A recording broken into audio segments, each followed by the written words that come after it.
नमस्कार दोस्तों, आज की ताकत न्यूज में आप सभी का स्वागत करते हैं। दोस्तों, जैसा कि आप लोग जानते हैं कि ईवीएम की लड़ाई पूरे देश में फैल गई है। देश के कोने कोने से एक ही मांग उठ रहे हैं, ईवीएम हटाओ देश बचाओ, ईवीएम हटाओ देश बचाओ। दोस्तों, भानु प्रताप अपने मंच से क्या कह रहे हैं? हाँ, ये लड़ाई जो है, ये लड़ाई सिर्फ ईवीएम की लड़ाई नहीं है, ये लड़ाई पूरे देश की है, देश की आजादी की लड़ाई है और ये लड़ाई देश की लोकतंत्र को बचाने की लड़ाई है। दोस्तों, इसमें आप लोग सबको सपोर्ट चाहिए और आप लोग का भरपूर समर्थन चाहिए। दोस्तों, इसके बारे में आपको क्या कहना है तो आप लोग दोस्तों एक कमेंट में अपनी राय जरूर बताएं। तो चलिए एक वीडियो क्लिप दिखाते हैं जो कि भानु प्रताप जी का है। अपने मंच से क्या बोल रहे हैं उसका भाषण थोड़ा आप लोग को सुनाते हैं। ये लड़ाई हकीकत में इस देश की आजादी की लड़ाई है।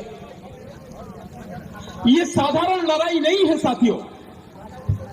कोई समझता हो कि केवल एक मशीन को हटाने की लड़ाई है, नहीं। ये मशीन को हटाने की लड़ाई के साथ साथ इस देश को आजाद कराने की लड़ाई है साथियों। क्योंकि इस मशीन के माध्यम से इस देश के लोगों की आजादी को वर्तमान मोदी सरकार ने हड़प लिया है। इसलिए वर्तमान मोदी सरकार के हाथों से इस देश को आजाद कराना है। ये लड़ाई उसकी है। ये लड़ाई है कि इस देश के जो 100 करोड़ लगभग मतदाता हैं और इस देश के 140 करोड़ जो नागरिक हैं, उनके अधिकारों की रक्षा हो सके। ये लड़ाई है कि इस देश का जो अनपढ़, अशिक्षित, साधारण, गरीब, दबा कुचला जो व्यक्ति है, जो इंसान है, जो वोटर है, जो देश का नागरिक है, कोई भी उसका हक लूट ना सके, उसे उसका हक मिले। ये उसकी लड़ाई है साथियों। हमारा बहुत सीधा सा कहना है, देश में चुनाव सबसे महत्वपूर्ण प्रक्रिया है। देश के संविधान के अनुसार देश के लोकतंत्र को बचाने के लिए संविधान के हिसाब से चुनाव हो और देश में free, fair and transparent election हो। ये जिम्मेदारी देश के संविधान ने देश के चुनाव आयोग को दी है।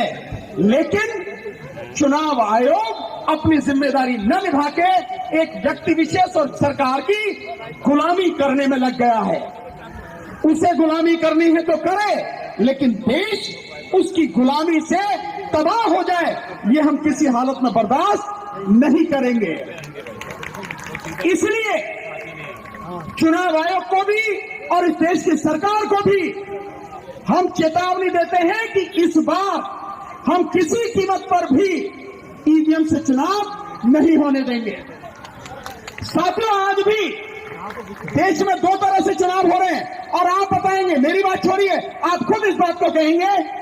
दो तरह से चुनाव हो रहे हैं। एक बैलेट पेपर से, जिसे आप पोस्टल बैलेट पेपर कहते हैं। कहते नहीं कहते पोस्टल बैलेट? क्या है पोस्टल बैलेट? वो बैलेट पेपर से चुनाव है। और एक तरफ हो रहे हैं ईवीएम से चुनाव।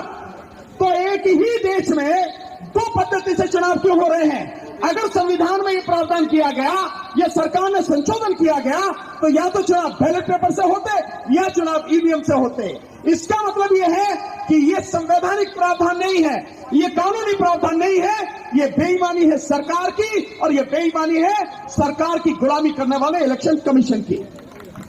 इसलिए ये जो भेदभाव हो रहा है, अब ये बर्दाश्त किसी कीमत पर किया नहीं जाएगा।